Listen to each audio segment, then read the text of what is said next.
Hello everybody, I am back. Welcome back to the Fox Critic. So, after watching all 24 James Bond movies from 1962 to 2015, I am going to be doing a ranking of all of the films. In my opinion, I will warn you, this list is incredibly controversial, and if you get triggered by unpopular opinions, then step out of here right now, because if you're tired of seeing generic lists of James Bond movies, welcome to a pretty original list that probably no one has, except for me. Actually, probably a few people do, but you know. So yeah, this is all 24 James Bond films from Dr. No to Spectre. Let's get started and rank all of the movies from the worst to the best. Again, this is going to be an incredibly controversial list, but starting off at the bottom with number 24. So number 24 for me is Spectre.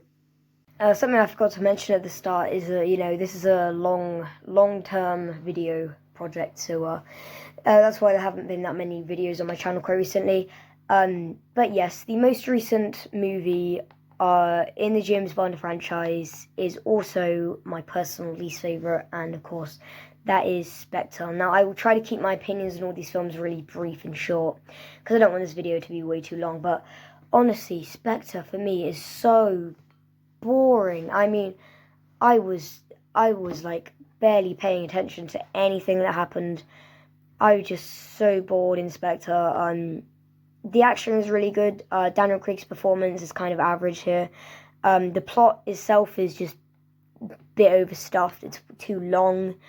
And Spectre is just littered with so many problems. It's really formulaic. It's probably the most formulaic James Bond movie of all time. Really do not like Spectre. It's my least favourite of all the Bond movies. That's number 24. Number 23 for me is Thunderball. I'm pretty sure this film isn't going to be as shocking as it used to be, considering the fact it's never really been a well-regarded entry in the series by today's standards. But for me, Thunderball is really middling and suffers from a lot of the same problems as Spectre. I just found it to be really boring. Sure, a lot like Spectre, the action is great and the performances are pretty good. Sean Connery gives a stellar performance here as James Bond, and the villain isn't too bad either in my opinion. But I'm pretty sure it's the only film in the franchise where, and this might sound a little exaggerated, but I'd probably rather be shot with a harpoon gun by Sean Connery than sit through the whole thing, because it's really boring for me. Really dull. The pacing is terrible. I just don't like Thunderball at all. That's number 23 for me. Number 22, A View to a Kill. Next two spots on this list do move around quite a lot for me, number 22 and number 21. But right now, this is how it stands for me. A View to a Kill, my least favourite Roger Moore film out of all his 7 films. This used to be my least favourite Bond movie, and I honestly can see why. This movie is just suffers from loads of problems. It is littered with a lot of problems. Like, Roger Moore's performance is just embarrassing. The action is all really good, or some of it's quite good. The soundtrack is epic, and the fire truck chase is really cool. But it's just, Christopher Walken's a good villain. There's a lot of good stuff I can say about this. But it's really tired and really lazy that I just can't really give it any praise for that. Number 21. Quantum of Solace. Now, Quantum of Solace is a little bit of a weird one for me, because obviously it's not that great. First time I watched it was actually the night before my birthday, so I guess I've got some very special memories about it. But the action is weirdly edited and makes you feel kind of nauseous after a scene of action. Even though a lot of the action is pretty good here, in my opinion. Daniel Craig's performance is kind of average. I'd say it's probably his worst performance after Spectre. The Bond girl's not great. And really, Quantum of Solace is just boring, uninteresting, and just a giant mess compared to Casino Royale. I do not know how the directors thought this could live up to Casino Royale in any way whatsoever. At number 20, for me, is Moonraker. Now, I would totally understand if you really enjoyed, or I mean even adored this film, because of how much fun the silliness is in this film. And I really like the silliness of it. I really like silly Bond films. But I just found this film to be kind of boring, and just I was not interested in a single thing that was happening. The first half was kind of just plain boring, and I do like all the Venice sequences and stuff, but I will say I do really adore the silliness and the campiness, and I also really adore the space bit at the end of this film. There's barely even space in this film, but when there is, it's really good. And it was also the last Bond film of the 70s, so kicking off the top 20 or going into the top 20 is You Only Live Twice. In my opinion, this film is both overrated and underrated. I've seen people put this at like the very bottom of their list, which is kind of unacceptable for me. But you know, I don't think that this is really top 10, top tier Bond like a lot of people do also say. The first, I guess, half of this film is kind of just average, it's a bit bumpy. Sean Connery just doesn't care anymore. His performance is really bland because he just doesn't care due to some behind-the-scenes drama. But I will say the finale of this film, the volcano let, is fantastic, and the Blofeld reveal is great. Number 18. The World Is Not Enough. I'm going to get in some serious trouble for putting this, not number 18, but the worst of the Pierce Brosnan films. Personally, it's my least favourite Brosnan movie. It's just kind of meh. There's nothing about it that really sticks out. For that reason, it's just kind of forgettable. The opening boat chase, particularly considering just how long that particular scene is really, really, really well done. But there's nothing about this film that really sticks out. I mean, Denise Richards is a terrible Bond girl. She's laughable at the very best, as you've heard many other people say, and it really is true. The two villains and the henchman's pretty good. But overall, there's nothing about this that really sticks out for me, personally. But this one, I don't even want to talk about. Number 17 is On Her Majesty's Secret Service. Now, there's loads of good stuff about this film. Diana Rigger's Tracy is stellar, and the ending of the film is so tragic and so good. In my opinion, it's just a brilliant ending for me. But George Lazenby, I might just make a whole rant video about his Bond. Thank God this is the only film he was in, because he was not a good Bond. And that whole bit where he's in that ski area doing his British accent or whatever is so boring to me, and it's just really forgettable. I was bored in that scene. The action's all good. The ski chases are all good. The car chase is one of my personal favorites in the entire series. But this is called underrated so much that eventually it loses its sense of being underrated. Number 16. Perhaps one of my most controversial moves in the Bond franchise is putting Diamonds Are Forever over On Her Majesty's Secret Service.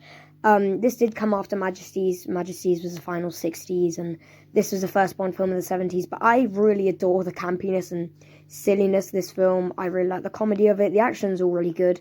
Sean Connery gives a better performance than You Only Live Twice, that's for sure. The Bond girl's okay. Overall, this film is just a lot of fun. I see people put this as like the worst Connery film. No, Diamonds Are Forever is actually a pretty solid film in my opinion. It's fun.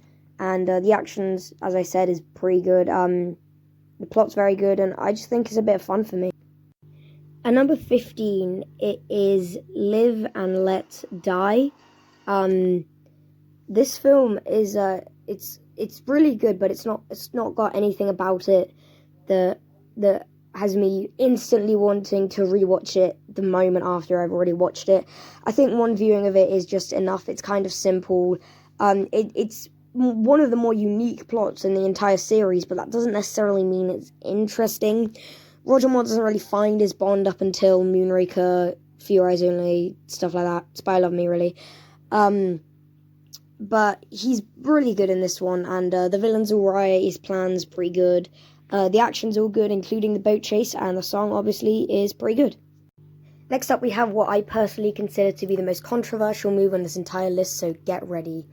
Number 14, Die Another Day. You guys knew that it was coming and it was going to be low, but here it is at number 14, above Majesties, above Thunderball, above Moonraker, above all those films, even above Live and Let Die.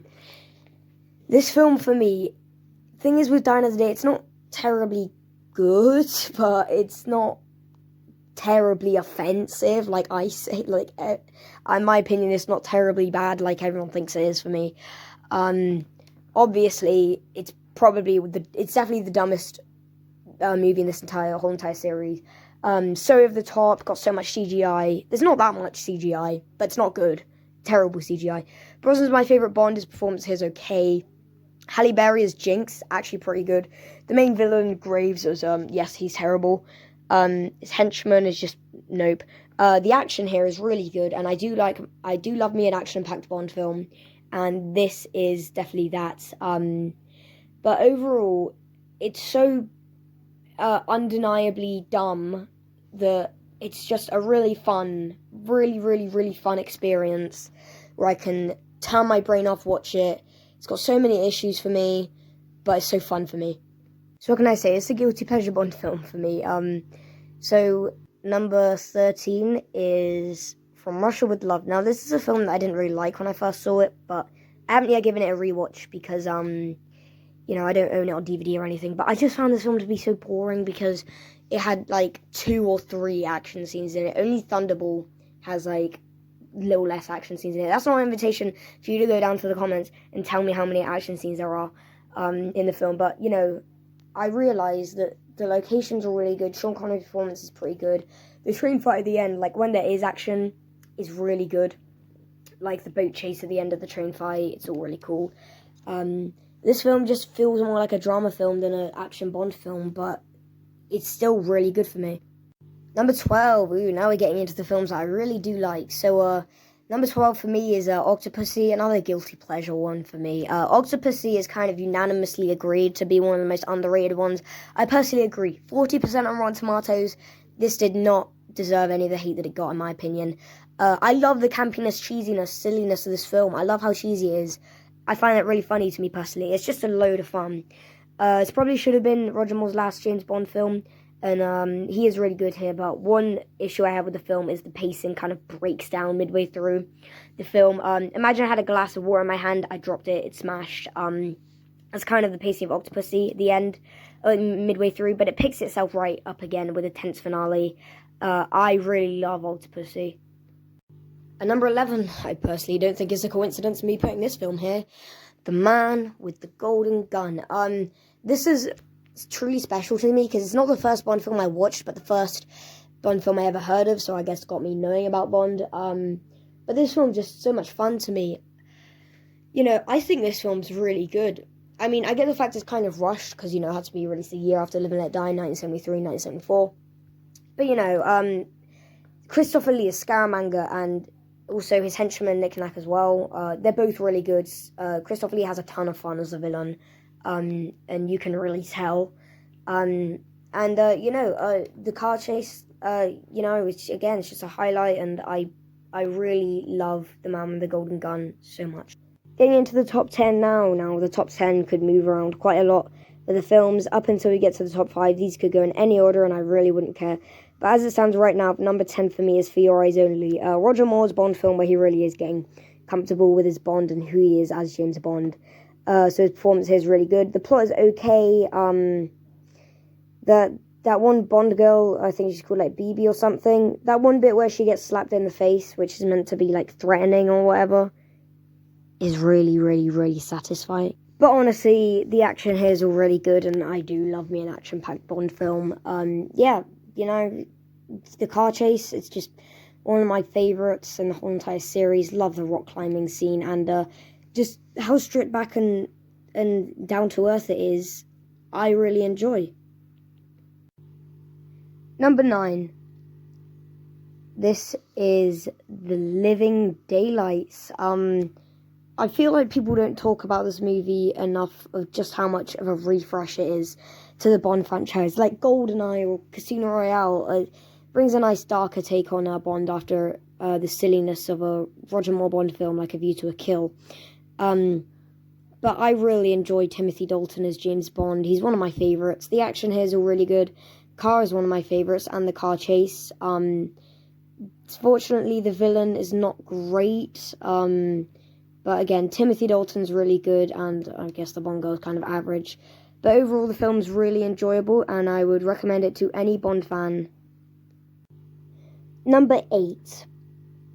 Tomorrow Never Dies. Now, like I said, Pierce Brosnan is my favourite James Bond, so I really enjoy all of his films in one way or another, really, except for World, but in my opinion. But this film is really unique in its plot.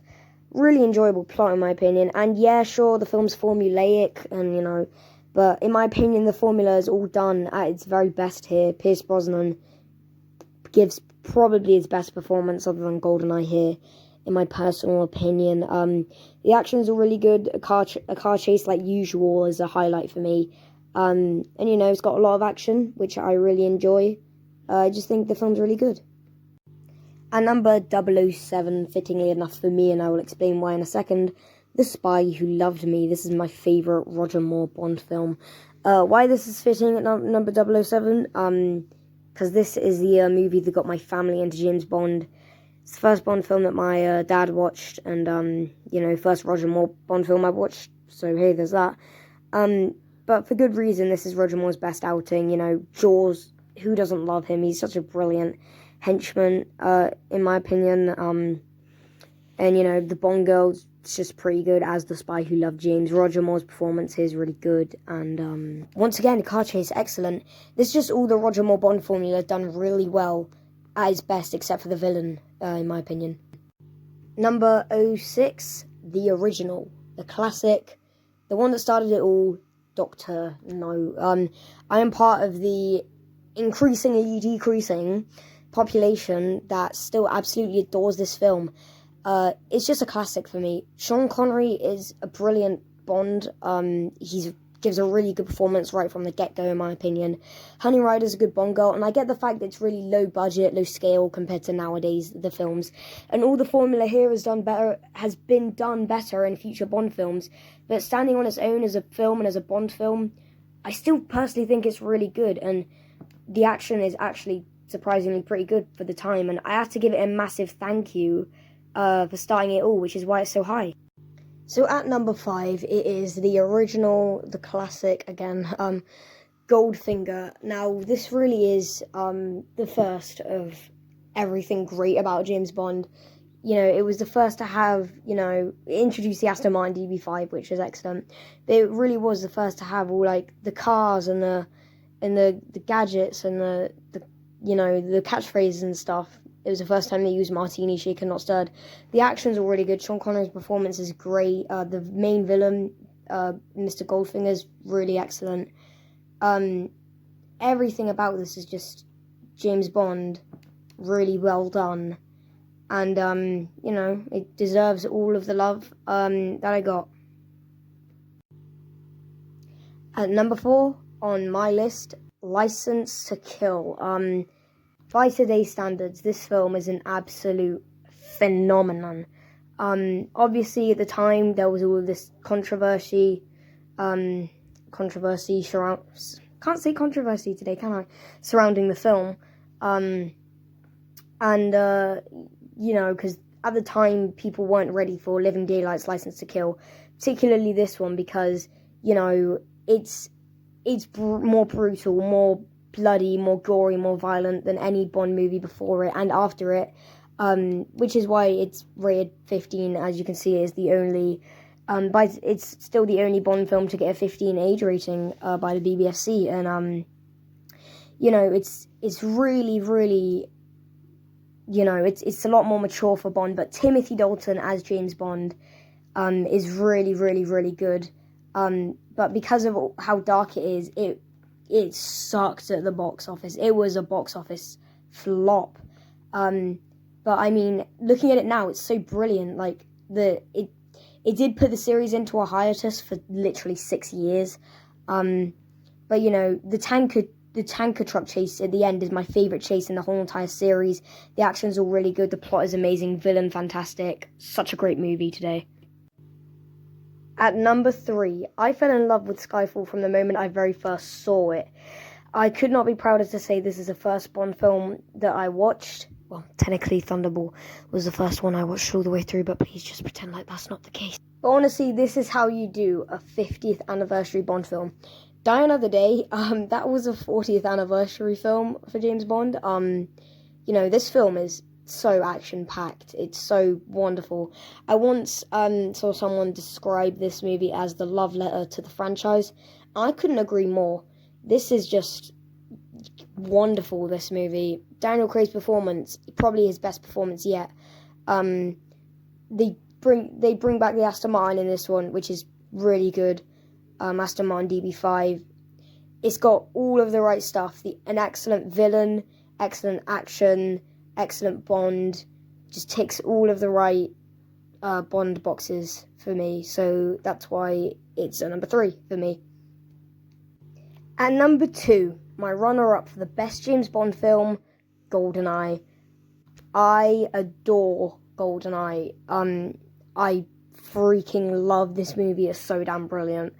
You know, Pierce Brosnan, my favourite James Bond, and this is his best James Bond movie, justifying why I would have put this at number 1, but I can't because, you know, what is number 1? But, you know, this film is so brilliant. The action is fantastic, and, you know, after the 6-year hiatus from License to Kill, which came before this, you know, they went back for a more, they gave it a more, it was a good refresh to the Bond franchise, really. And, you know, they gave it a less dark take, and, you know, they went back to the usual formula of it being fun and, you know, cool. The movie's so cool, particularly that tank chase is so brilliant. Also, you know, it's the first Bond movie to be rated 12, so it really did set the standard for many Bond films to come. This movie is so brilliant, so amazing, but unfortunately for GoldenEye, there's only one other James Bond film that I personally love more. And so my number 1 favourite James Bond movie of all time is Casino Royale, to the shock of 0 people here, I'm pretty sure.